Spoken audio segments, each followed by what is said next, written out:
어제 핵심인즉 내용은 이것이었어요. 예배드릴 때 찬양, 회개, 감사, 기도, 결단, 그런데 이 모든 것들이 동시에 이루어져야 되지만 하나님의 말씀이 들려져야 된다. 그리고 그게 함께 간다. 예배는 그 얘기를 했습니다. 잠깐 이번에 우리 새생명 축제 이렇게 했던 것들을 보니까 굉장히 여러분들이 많이 오기는 했어요. 그런데 가족들이 참 많이 와서 이렇게 가정이 영적으로 회복되어지는 그런 좋은 기회를 허락해 주셨습니다.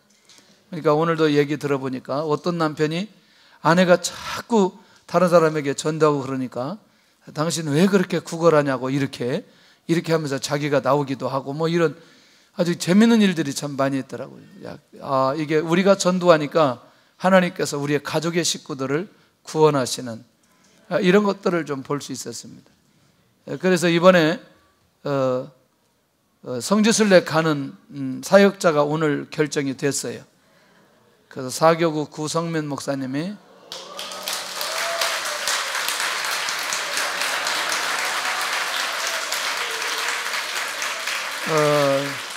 저런 인사는 안 해도 되는데 다른 사람이 얼마나 충격을 받을 거예요.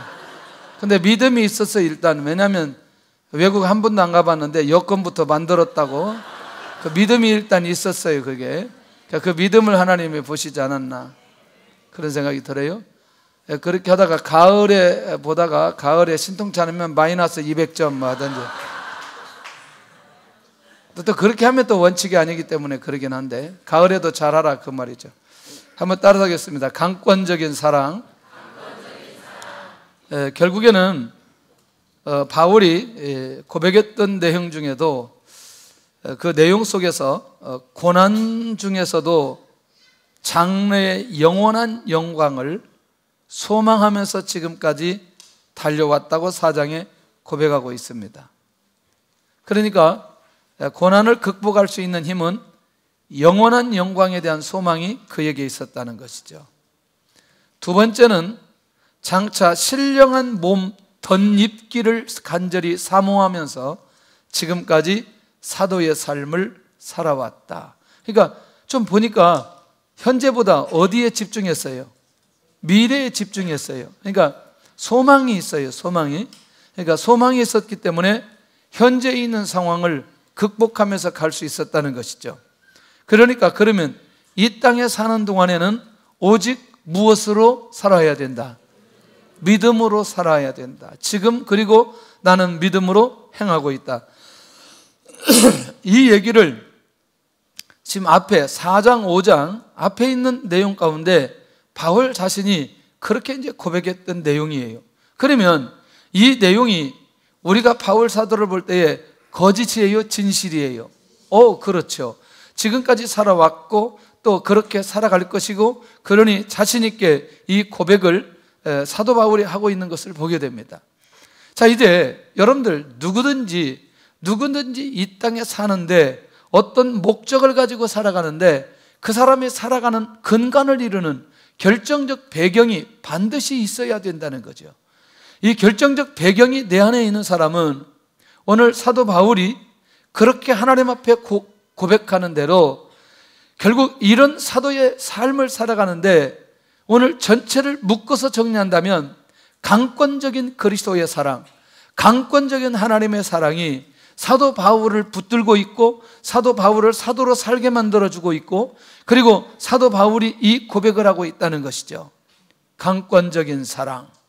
이 강권적인 사랑이 바울은 어떻게 풀어가는지 오늘 그것을 확인해 보면서 우리가 이 땅에 살아가는데 어떤 배경 속에 살아가고 그 배경은 나에게 어떻게 살아가도록 하는지를 생각해 볼 필요가 있다는 것이죠. 우리는 삶이 보여지지 않으면, 삶이 변하지 않으면, 삶의 결단이 없으면 아무리 많은 말씀을 듣는다 할지라도 그것은 지식으로 끝나게 되어져 있다. 무엇으로 끝나게 되어져 있다? 지식으로 끝나게 되어져 있다. 할렐루야. 자, 그런 면에서 자신의 사도의 직분을 자기 스스로 재인식합니다. 우리말로 표현한다면 재확인하는 거죠. 내가 지금 누구의 무슨 직분을, 사도의 직분을 살아가는데 이게 흔들림 없다. 자, 그것은 뭐냐면 주를 경외하는 마음을 가졌기 때문에 주를 경외하면 경외할수록 주님께서 나에게 주신 무엇이, 사도의 직분이 더 확실하게 살아가도록 결국 그를 인도해 가시고 있다. 근데 여기 이제 본문에는 두려우심을 알고 이렇게 했는데 사실은 원문에 가서 보면 경외하심입니다. 경외하심. 결국 뭐냐면 주님을 자신의 최고의 권위자로 생각했기 때문에 결국에는 주를 경외하는 마음이 생기고, 그리고 주님 앞에서 두려운 마음을 가지고 그렇게 사역할 수 있다. 자, 오늘은 처음부터 끝까지 이 배경이 바울의 삶의 배경이 된다는 사실을 놓치지 않아야 된다는 거죠. 그러니까 바울이 다메섹 도상에서 주님을 만난 이후에 이 바울이 변하고 난 이때부터 그 안에 끊임없이 잊을 수 없는 주님을 향한 경외함이 이 바울 안에 그 내면적인 삶을 붙들고 인도에 가셨다는 사실을 볼 수 있다는 것입니다. 자, 그런데요, 이렇게 자기는 주를 경외하는 마음으로 이 사도의 직분을 감당하는데, 그러면 그 사도가 오늘 사람들에게, 오늘 11절에 가서 보면 고린도 교회 성도들에게 권면하는 이유가 있어요. 자, 권면한다고 표현하지만 내가 사도라는 사실을 다시 재확인시키면서 나는 주님의 사도야 라고 말하면서 고린도 교회 성도들에게 내가 누구다? 그리스도의 사도라 이렇게 말하는 이유는, 사실은 고린도 교회가 아직도 사도 바울에 대해서 어떤 사도라고, 거짓 사도라고 공격하는 사람들이 있기 때문에 다시 한번 이 사도성에 대해서 고린도 교회 성도들을 권면하고 있다는 것입니다. 이해는 되시죠? 그러니까 지금 우리가 1장에서부터 계속해서 2장, 3장, 4장 지금까지 오는데 반복된 내용 한 방향은 무엇이었어요? 한 방향은 무엇이었어요? 나는 누구의 사도다? 예수님의 사도다. 이거는 끊임없이 매장 나오고 있다는 거죠. 그러니까 그렇게 사도라고 하는 것을 1장, 2장, 3장, 4장, 5장 오면서 각기 다른 모습으로 내가 그리스도의 사도라고 하는 것을, 그리고 그리스도의 사도의 삶을 어떻게 살았다는 것을 계속해서 말하는 건 그 고린도 교회 안에 사도 바울이 사도가 아니라는 공격한 사람들이 있기 때문에 계속해서 자기를 변호하는 것 같지만 자기 사도의 삶을 그대로 나누고 있는 것을 보게 된다는 거죠. 그러면서 11절에는 이렇게 고백합니다. 우리 일행이, 다시 말하면 우리 일행이라고 말하지만 사도 바울과 함께 사역하는 모든 사람들은 어떤 사람들인지를 누가 알고 계신다? 하나님께서 알고 계신다. 얼마나 확신 있는 고백이냐는 거죠. 이 말을 아무나 할 수 없는 거죠. 내가 지금 어떤 사람인지, 어떤 모습으로 사도의 사명을 감당하는지 누구는 알고 계신다? 하나님은 알고 계신다. 여러분들, 우리가 깊이 있게 신앙생활을 하거나 아무도 모르게 하나님의 뜻을 이루어가거나 또 아무도 모르게 내가 하나님 앞에 순종하면서 내가 그 뜻을 이루어갈 때에 제발 좀 사람이 알기를 원하지만 사람이 알지 못할 때 누구는 알고 계신다? 하나님은 알고 계신다. 그러니 왜 그렇게 지속적으로 사도의 정체성을 고백하는지, 그것은 아까 말씀드렸기 때문에 이런 고린도 교회 안에 있는 정서가 있기 때문에 할 수 있는데도 이들의 생각이 바뀌어지기를 원했다는 것이죠. 그런데 더 중요한 건 고린도 교회인들이 외모를 자랑하는 사람들을 위해서 이 말을 하고 있다는 거죠. 외모를 자랑한다, 외모를 자랑한다. 이건 결국 뭐냐면 이런 거죠. 내가 실제로 누가 아닌데, 주님의 사도가 아닌데 마치 내가 누구의 사도인 것처럼, 주님의 사도인 것처럼 마음으로 결단하고 마음으로 인도받는 게 아니라 외형적으로 내가 그렇게 마치 겉으로 보면 이 사람이 진짜 주님의 사도야 라고 말하는 외모를 자랑하는 사람들이 고린도 교회 안에 있기 때문에 진짜 주님의 사도는 어떤 사도인지 어떤 사람인지를 자세하게 그들과 나누고 싶은 마음이 바울 안에 있는 거죠. 할렐루야. 그래서 제가 이제 그런 얘기를 참 많이 했어요. 지금은 제가 이제 이런 걸 좀 극복하지만 대부분 목사님들이 성경을 이렇게 들고 다니더라고요. 가만히 있어요. 나중에 또 찾아야 되니까. 대부분 이렇게 들고 다니더라고요. 만약 보셨어요? 안 보셨어요? 만약에 이렇게 들고 다니는 게 더 권위적이라면 이렇게 들고 다녀야지. 에? 그러니까 내 마음도 그런 마음이면서 이렇게 들고 다닌다는 건 굉장히 귀한 거다. 맞지요? 그러나 내 마음이 하나님 앞에 하나님의 종처럼 살고 있지 않으면서도 밖으로 나타나기는 이렇게 거룩하게. 그래서 저는 너무너무 부러웠어요. 왜냐하면 왜 목사님들 성경책은 그렇게 금박으로 되어 있을까? 나는 중학교 때, 고등학교 때 내가 교회 가면 이 금박으로 살 수 있는 돈이 없어가지고 모든 목사님들 성경 어디 갔더니 집회 갔더니 전부 다 금박이에요. 내가 그래서 언제 나는 저 금박된 성경을 살 수 있을까? 돈만 있으면 사는 걸. 여러분들, 이건 굉장히 저는 중요하다고 생각합니다. 우리 안에 결국 어떤 마음으로 주님의 사도가 되고 주님의 증인이 되고 주님의 종으로 살아가는지 고린도 교회 성도들 안에 이런 모습이 있다는 것은 이거 우리가 이해하고 계속해서 사도 바울이 사도의 직분을 그렇게 고백하는 이 모습을 놓치지 않아야 되겠다는 것이죠. 그러니 내가 마음으로 주님의 사도의 삶을 살아가는 사람들은 외형적으로 이것을 이렇게 들고 다녀도 전혀 문제가 되지 않는다. 약간 그런데 이렇게 들고 다니는 건 좀 그렇기는 하죠. 예? 제가 믿음이 적을 때는 성경책을 이렇게 들고 다녔어요. 교복 속에다가. 그러다가 선생님한테 걸렸어요. 왜냐하면 이 가슴 속에 든 게 너무나 두꺼워가지고 옛날 성경이 지금보다 훨씬 더 두꺼워가지고 그 안에 있는 거 꺼내봐라 그러는 거죠. 그래서 딱 꺼냈어요. 너도 교회 다니냐?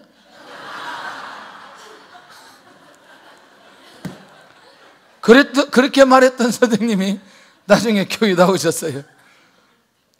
그러면서 생활기록부에 쓰기를 종교성이 강함 이렇게 써놨어요. 그래서 그때 생활기록부 보면 그렇게 써 있어요. 종교성이 강함. 와, 참 할렐루야. 자, 언제나 나는 어떤 모습으로 서 있는가? 하나님 앞에 어떤 모습으로 서 있는가? 언제나 나는 어떤 사람으로 내가 고백하고 있는가? 오늘도 우리가 하나님 앞에 오늘 이 밤에 우리의 자신들을 보면서 기도의 제목과 삶의 형태가 오늘 이 사도 바울이 고백했던 이 말씀 안에서 우리의 자신들을 돌아보고 그렇게 고백했으면 좋겠습니다. 두 번째는 현재 사도직의 수행은 그리스도의 강권하신 사랑 때문에 드디어 내가 사도직의 이 사역을 수행하고 있다. 자, 그리스도의 무엇 때문에? 사랑 때문에. 무엇 때문에? 사랑 때문에. 할렐루야. 그리스도의 무엇 때문에? 무엇 때문에? 사랑 때문에. 사랑해봤어? 사랑해봤어? 안 해봤어? 사랑이 뭔지는 알아? 사랑이 뭔지는 안돼요. 정말 괜찮은 아이들이에요. 할렐루야. 오늘 이 밤에 그 사랑을 경험할 수 있기를 바랍니다. 그러니까 교회를 세우고자 하는 중심이 흔들리지 않는 거죠. 왜? 교회는 예수님께서 세워주셨습니다. 교회의 머리는 그리스도입니다. 할렐루야. 그런 면에서 이 본질의 문제가 사도 바울이 이 부분을 뚫고 나가는데 어떻게 뚫고 나가느냐? 혹 사람들이 나를 미쳤다고 하거나 온전하다고 하거나 어떤 평가를 내가 받는다 할지라도 그리스도께서 나에게 주신 그 사랑이 너무너무 크기 때문에 교회를 세우고자 하는 이 마음이 절대로 흔들리지 않는다. 만약에 미쳤다고 해도 그건 하나님께 미친 거지, 온전하다고 하는 것도 그건 하나님 앞에서 온전한 거지, 내가 그런 어떤 평가를 받아도 나는 흔들림이 없다. 왜? 그리스도의 사랑이 내 안에 있고 그것이 나를 강권하기 때문에. 결국 이 고백들이 얼마나 중요한 고백인지, 결국 그것은 하나님과 고린도 교회 성도들을 위한 것이기 때문에 결국 그 사랑은 고린도 교회, 하나님과 고린도 교회 성도들을 세우기 위한 그 사랑으로 나에게 주셨기 때문에 결국 내가 흔들리지 않고 서 있을 수 있는 이유가 바로 여기에 있다는 것이죠. 할렐루야.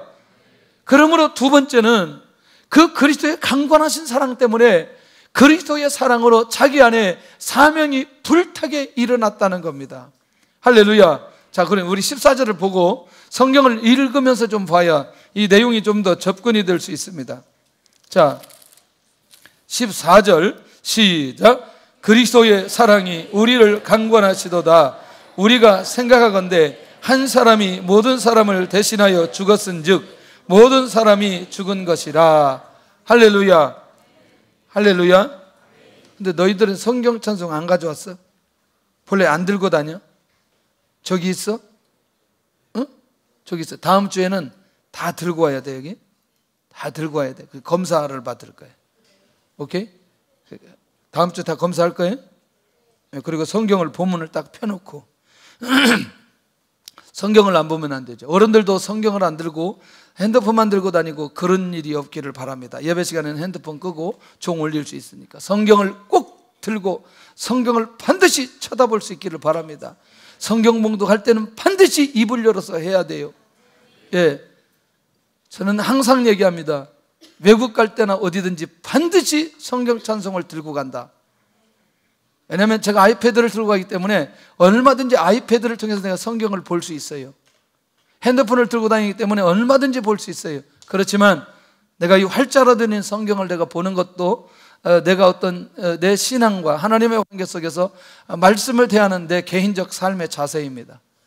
그렇기 때문에 아무리 무거워도 절대로 그건 놓치지 않습니다. 외국 갈 때 진짜 짐 꽉 쌀 때 이게 커요, 안 커요? 그렇게 외국 갈 때 성경 장소 빼놓고 간 사람들, 지금 두 사람이 저를 쳐다보기가 매우 힘들게 쳐다보는데 찾아서 내가 이름을 부르고 싶어요. 이번에는 오늘까지는 다 자유하게 하고 내일부터 들고 다니시기를 바랍니다. 자, 결국 이것은 뭐냐면 그리스도의 대속적 사랑을 경험했기 때문에 자기 안에 무엇이 불타게 되어 있다? 사명이 불타게 되어 있다. 왜? 그 사랑과 그 은혜를 지속적으로 느끼고 경험하기 때문에. 할렐루야. 결국 그런 면에서 그 사랑만 확인이 된다면, 할렐루야, 누구의 사랑? 그리스도의 사랑만 확인만 되어진다면, 할렐루야, 자기 목숨을 내놓고도 얼마든지 나아갈 수 있다는 사실을 발견할 수 있는 거죠. 아멘. 할렐루야. 결국 뭐냐면 세 번째는 죽었다가 살아나는 자를 위해서 살기로 결단하게 되겠다. 자, 사명을 감당한다는 건 조금 더 구체적으로 얘기한다면 그러면 누구를 위해서 무엇을 어떻게 사명을 감당하는 거냐? 다른 게 아니고 죽었다가 살아나신 분이 누구예요? 예수님이에요. 그리스도예요. 그러니까 그분을 위해서 살기로 결단하게 되었다. 무엇 때문에? 그리스도의 강권하신 사랑 때문에. 자신을 위해서 살지 않기로 작정할 수 있는 것은 그 사랑이 사도 바울을 지배하였기 때문에 이게 가능했다라는 사실을 발견할 수 있다는 거죠.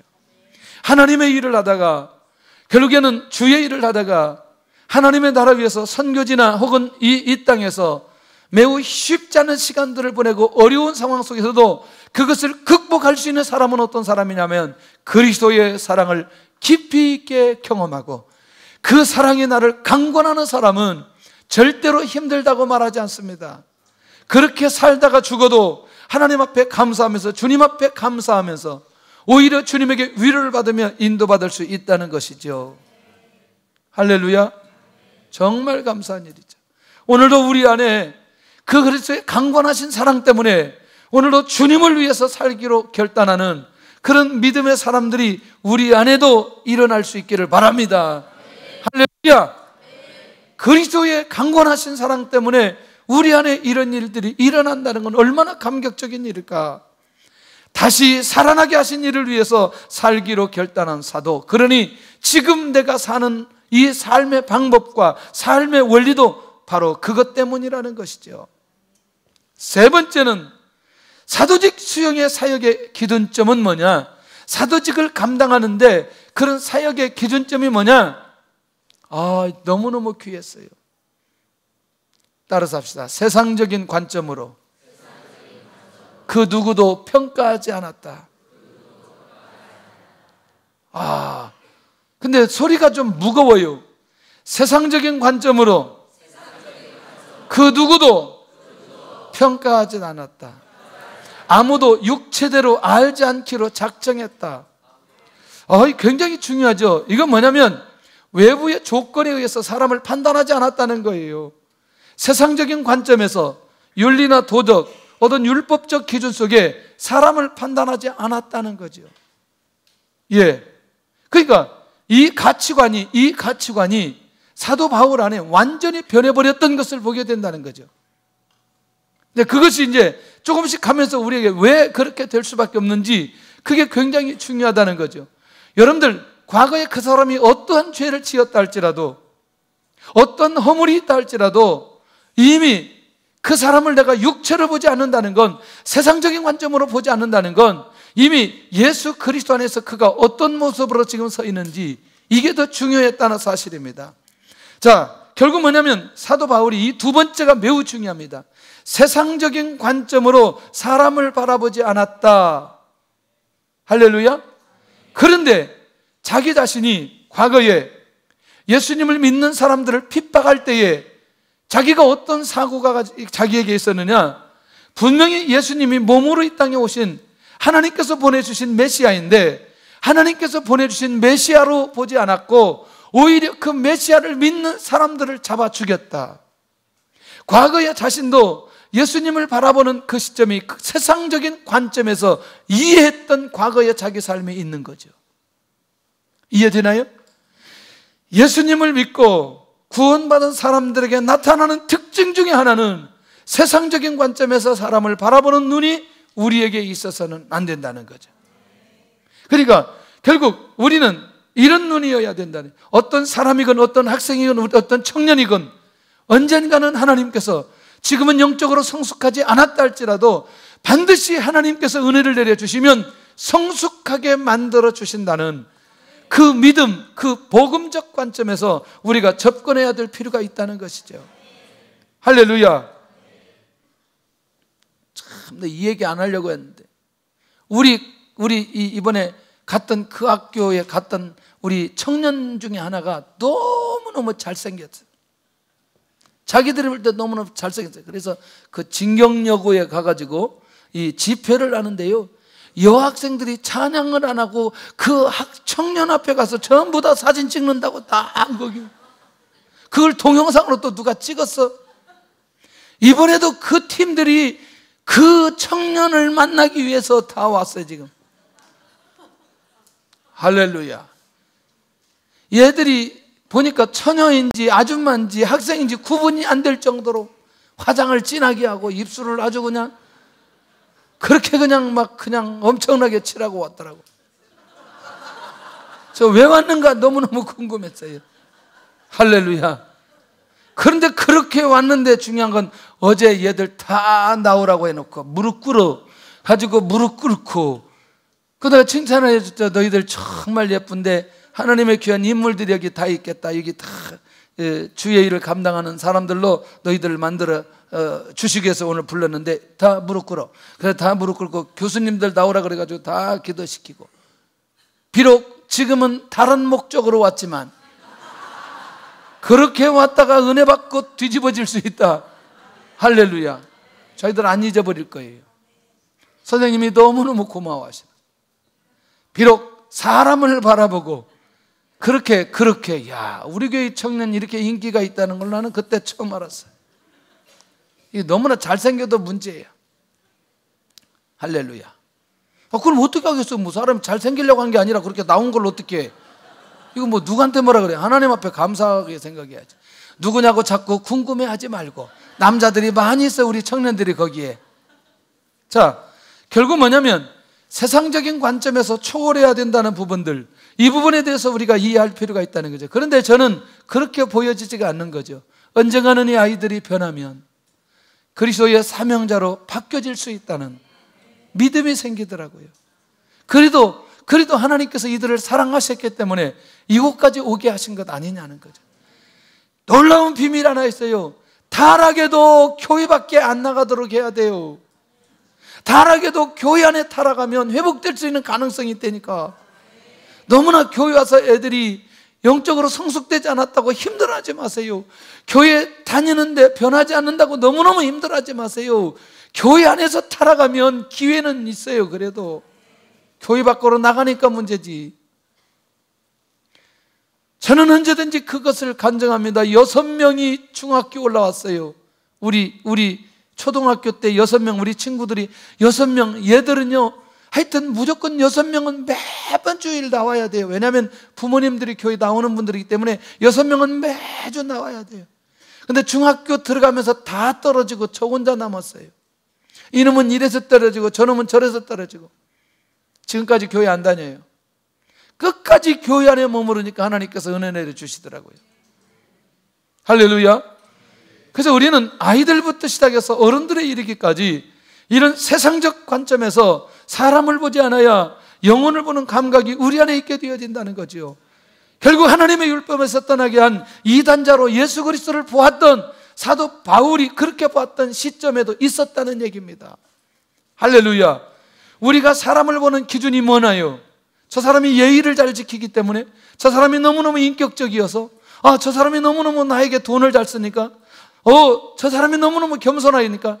여러분들 한순간 자기 안에 있는 죄성이 드러나기 시작하면 이건 한순간에 다 무너질 수 있어요. 할렐루야. 그런 면에서 우리는 이 사람을 보는 관점 자체가 달라져야 된다는 거죠. 어떻게 달라지느냐? 사도 바울이 이거죠. 누구든지 그리스도 안에 있으면 새로운 피조물이라.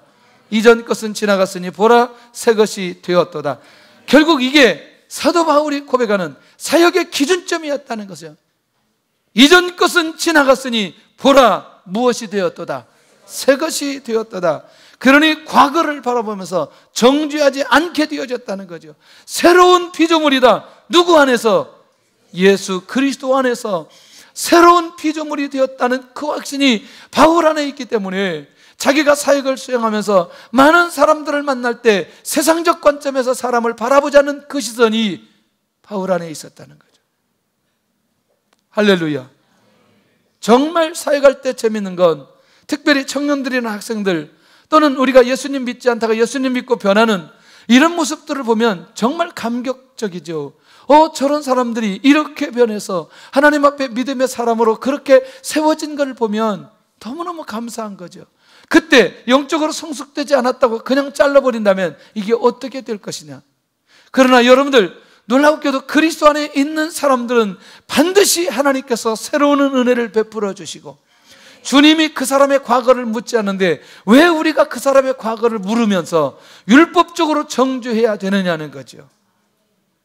할렐루야. 보통 중요한 게 아니죠. 정말 여러분들 부부끼리도 여러분들 과거는 절대로 묻지 않기를 바랍니다.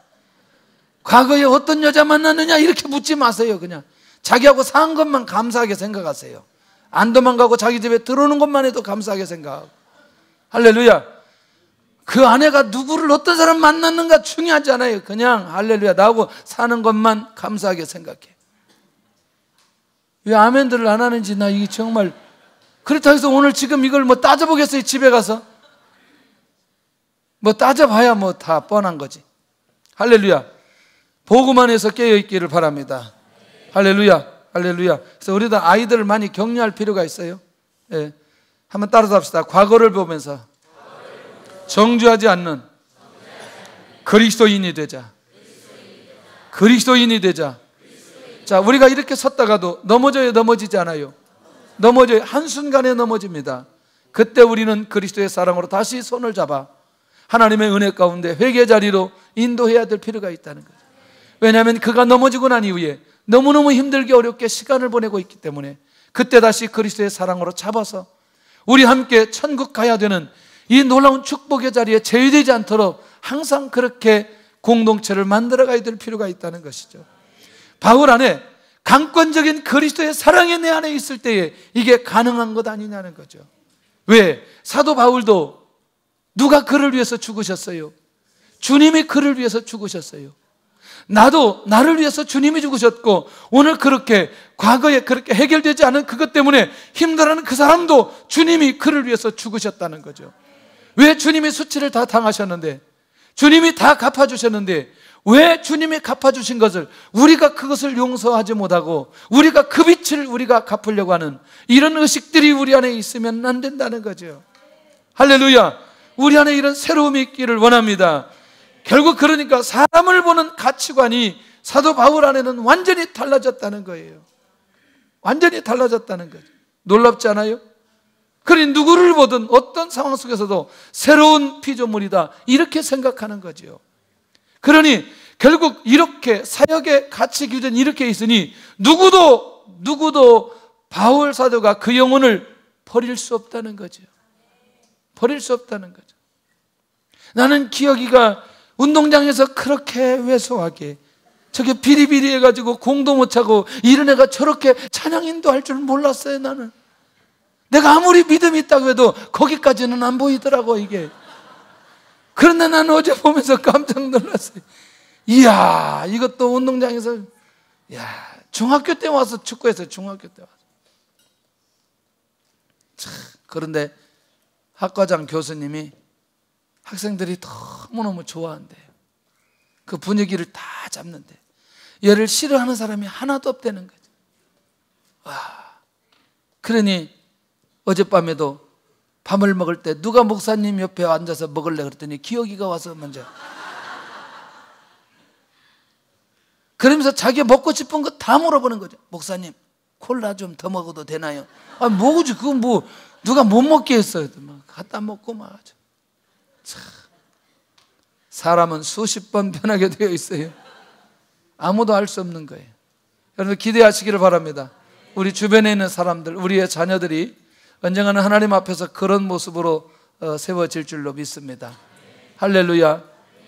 동원이가 기가 막힌 말을 해요. 동원아, 재밌냐? 그랬더니 목사님, 여기 기도원 같아요. 여기 오보니까 기도원이에요. 기도원. 그래도 다행이다. 왜냐하면 그런 생각을 하고, 그리고 지난번에 5월 그때 오픈하우스 때 갈 때보다 이번에 갔더니 많이 안정되었어요. 상당히 안정되었어요. 너무나 안정돼가지고 살이 많이 붙었어요. 살 좀 빼거라. 살 뺀대 또. 그런데 이 과가 엊그제 체육대회를 냈는데 우리 교회 출신이 70% 이상 되는 거예요. 축구선수가. 더 축구선수예요. 이야, 거기서도 또 빚을 나가지고 결승전에 이게 많이 준비를 못했는데 결승전까지 올라가가지고 1대0으로 졌다고 너무나 아쉬워하더라고. 아마 내년에 1등 할 것 같아요. 결국 우리가 사람을 보는 가치관이 달라지지 않으면 그 사람 자신만 힘듭니다. 가장 관계 속에서 힘든 사람의 특징은 세상적 관점에서 사람을 바라볼 때에 너무너무 힘들고 어려워요. 왜? 수용이 안 돼요. 왜? 용서가 안 돼요. 그러니까 결국 자기 관점에서 사람을 바라보니 얼마나 힘드냐는 거죠. 관계할 수가 없어요. 왜? 자기 수준에 맞는 사람들만 관계해야 되는 거죠. 맞아요, 안 맞아요? 오늘 우리 눈이 열려질 수 있기를 바랍니다. 할렐루야. 할렐루야. 오늘도 누구든지 그리스도 안에 있으면 어떤 사람이라? 새로운 피조물이라. 그러면서 나는 사람을 어떤 기준으로 보고 있느냐? 예수 그리스도 안에서 새로운 피조물이 되었구나 라고 하는 시각으로 보고 있느냐는 거죠. 아니면 아직도 나는 세상적인 관점에서 그 사람을 보고 있느냐? 할렐루야. 결국 우리 모두가 새로운 피조물로 볼 수 있기를 바랍니다. 결국 우리는 그렇다면 하나님의 은혜가, 하나님의 사랑이 우리 안에 끊임없이 흘러가게 될 줄로 믿습니다. 자, 그런 면에서 이제 거의 다 끝나갑니다. 화목의 직책으로서 사도 바울의 사도직이라고 얘기합니다. 자기는 화목의 직책이다. 화목의 직책.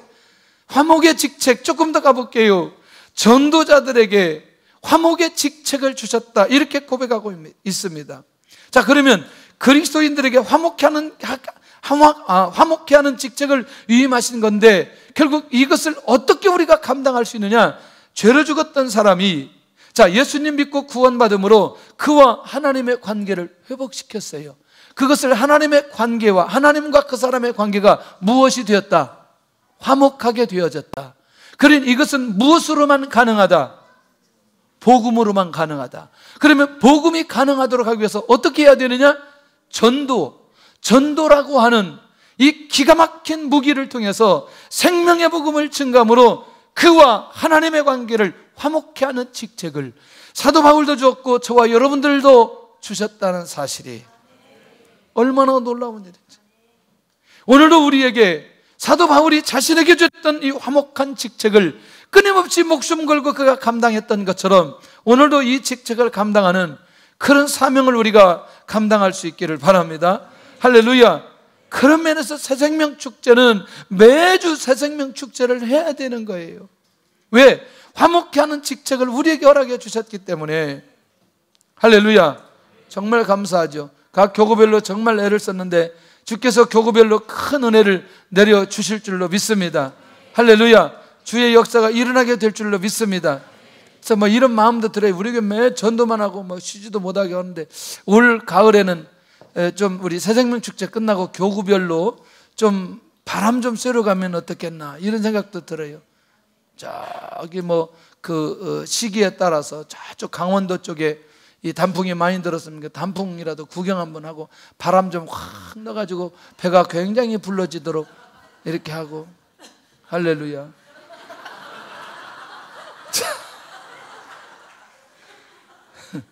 보통 은혜가 아니에요. 이게. 아무나 할 수 있는 일이 아니에요. 저기. 갔다 와, 빨리 갔다 와, 빨리. 얼마나 급해. 여기서 일어날 수 있다는 건 보통 은혜가 아니면 못 일어나는 거예요. 자, 그래서 올 가을에 여러분들 교구별로 한번 계획을 세워서, 그래서 교회가 다른 건 못하더라도 여러분들 이 차량이라도 좀 지원하면서 좀 갔다 오도록 하는 시간을 미리 좀 가지면 좋지 않겠나 생각이 들어요. 또 후반기까지 잘 감당했으면 좋겠습니다. 지금부터 기도하고 누가 예수님 믿고 돌아와야 될지. 이런 거는 좀 지나간 얘기인데 이제 몇 사람들에게 이런 얘기를 했어요. 이제 우리가 이제 이런 새생명 축제나 무슨 집회를 할 때나 이렇게 최고 숫자를 찍을 때가 있어요. 그러니까 처음에 우리가 한 800명 될 때 그때 한 1100명 찍고 또 지금은 뭐 한 1300명 이상 찍고 그랬는데 나중에 보면요. 그 숫자가 채워져 있는 거예요. 최고로 찍었던 숫자에 어느 날 가보면 우리가 그 숫자가 되어 있어요. 이거는 목회할 때 제가 느끼는 거거든요. 그러니까 여러분들 그 사람들이 한 번 왔다가 그냥 다음에 안 온다 할지라도 그건 안 오는 게 아니더라고요. 언젠가는 하나님께서 그걸 기억하셔서 그 숫자만큼 우리를 끌어올리시더라고요. 근데 우리가 하는 일이 아니더라고요. 그거는. 그러니까 여러분들 함께 이건 어떤 숫자에 관계없이 그렇게 우리가 노래가는 그것을 누가 지켜보시느냐? 하나님이 지켜보시고 은혜를 내려주시더라는 거죠. 오늘 이 직책을 잘 감당했으면 좋겠고 성도들에게 그리스도의 사신으로서 하나님과 화목하기를 또 권면하는 거죠. 그러면 사도 바울이 자기도 이렇게 살고 그리고 성도들도 이렇게 살기를 원하는데 이것을 뭘로 보내느냐? 사신으로 보냄을 받았다 이렇게 고백하고 있다는 거예요. 그러면 우리도 바울처럼 그렇게 사신으로 보냄을 받았다, 이것이 사명으로 보여진다, 놀라운 거죠. 이게 사명으로 보여지고 느껴진다, 놀라운 거죠. 오늘도 그게 느껴지고 고백되고 인정받을 때에 결국 우리를 끊임없이 우리 교회를 사용해 주시지 않겠냐는 생각을 가지게 되어지는 거죠. 그러니까 여러분들 그냥 전도라고 하는 이런 부담감, 이거 사명이 아닌, 이런 비밀이 아닌, 그리스도의 강건한 사랑이 아닌 율법적 요구를 이루기 위해서 전도의 사명을 감당해야 된다, 이거는 오래가지 못한다는 거죠. 그래서 내가 사신으로 보내심을 받았고 그리스도의 강건한 사랑 때문에 내가 이 사명을 감당해야 된다, 하나님과 내 자신이 화목하게 되고 또 누구도 화목하게 만드는 이 사명을 감당한다는 건 얼마나 큰 은혜예요. 어쩌면 지금 내가 전도했던 사람이 여기 우리 교회에 같이 잘 영적으로 성장하고 함께 하나님의 나라를 이루어가고 얼마나 귀한 열매예요. 얼마나 놀라운 은혜예요. 이런 것들이 끊임없이 우리 안에 흘러갈 수 있기를 바랍니다. 그러면서 그러려면 가장 먼저 누구와 화목해야 되느냐? 하나님과 화목해야 된다는 거죠. 화목해 하는 직책도 무엇 때문에 가능하느냐? 그리스도의 사랑 때문에 가능하다. 할렐루야. 그런 면에서 나에게 어떤 직책을 주셨느냐? 나는 하나님으로부터 어떤 직책을 받았느냐? 가장 확실한 직책은 하나님과 화목해 하는 것, 그리고 화목하게 하도록 하는 이 직책을 받았다는 사실을 우리가 잊지 않기를 바랍니다. 그래서 이 직책을 감당하기 위해서 나는 지금 하나님과 화목하고 있는가? 우리가 살다 보면 죄를 짓나요, 안 짓나요? 그럴 때 바로 하나님과 화목이 깨어지지 않도록 주의 성령이 나에게서 떠나지 않게 하여 주옵소서. 주의 영을 거두지 말아 주시옵소서. 그리고 하나님과 화목의 관계를 끊임없이 유지할 수 있기를 바랍니다. 마음에 부담이 되고 마음이 힘들고 어렵다면 빨리 하나님 앞에 죄를 내려놓고 하나님의 관계가 회복되어지면 자유할 수 있습니다.